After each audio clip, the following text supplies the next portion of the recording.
Bienvenue au Starter du jour pour bien démarrer sa journée. Aujourd'hui, trouver la force dans l'adversité. La Bible nous parle de Joseph qui, lorsqu'il a appris que Marie était enceinte, c'est quelque chose qui est venu vraiment le secouer dans tous les sens du terme et il a voulu rompre les fiançailles.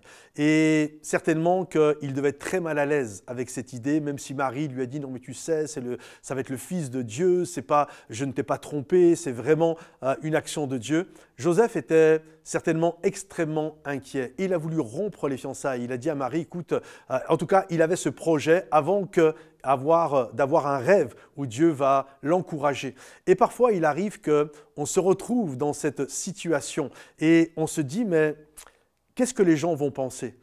Je me retrouve dans une situation, Dieu m'appelle à rentrer dans un ministère spécifique. Là, le ministère de Joseph, c'était de s'occuper de Marie et de Jésus. Ce n'est pas n'importe quoi quand même. Il a été choisi pour un ministère bien spécifique et d'être un tuteur même pour Jésus.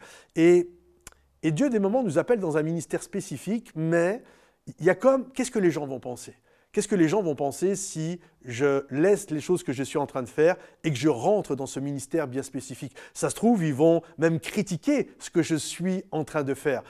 Des gens même vont vouloir tuer le bébé que j'ai, vont vouloir tuer les dons et les talents que j'ai. Regardez, Hérode a voulu tuer tous les petits garçons qui avaient moins de 2 ans. Donc, il y a aussi cette réalité, la peur du regard des autres, la peur de ce que les gens vont penser, la peur du qu'en dira-t-on. J'aimerais rentrer dans mon appel, mais j'ai peur des attaques de l'ennemi. J'ai peur de ce que les gens vont penser de moi. J'ai peur de ce qu'ils vont dire de moi. J'étais peut-être doué pour faire ceci, pour faire cela, et là, je laisse certaines choses parce que je veux rentrer dans un appel spécifique. Et on a toutes sortes de peurs et toutes sortes d'inquiétudes. J'aimerais vous dire, vous n'avez pas à avoir peur de ça, quand bien même les gens vous critiqueront. Je crois que c'est quelque part quand les gens nous critiquent, pas pour des choses mal que l'on a fait, mais quand on répond à l'appel de Dieu, quand les gens nous critiquent, même quand les gens parfois nous détestent, ou même quand on est sur la liste noire littéralement du diable, ça veut dire que quelque part, ce que nous faisons porte du fruit et que la gloire de Dieu est en train de se manifester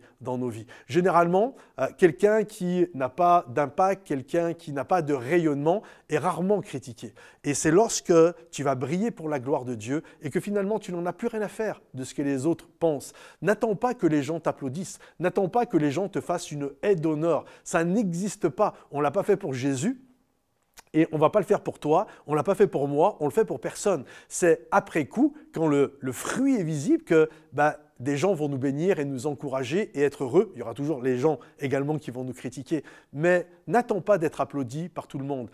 N'aie pas peur de ce que les gens pensent, n'aie pas peur du regard des gens, mais fais ce que tu es appelé à faire. Ce n'est pas grave. J'aimerais m'adresser à tous les Joseph qui veulent rompre secrètement parce qu'ils ont peur de ce que les gens vont penser, parce qu'ils ont peur de ce que Dieu leur demande. Fais ce que tu es appelé à faire et sois délivré du regard des autres. Que Dieu te bénisse. Si ce message t'encourage, pense à le liker, pense à le partager un maximum pour tous ceux qui en ont besoin et commente-le également. À bientôt. Bye bye.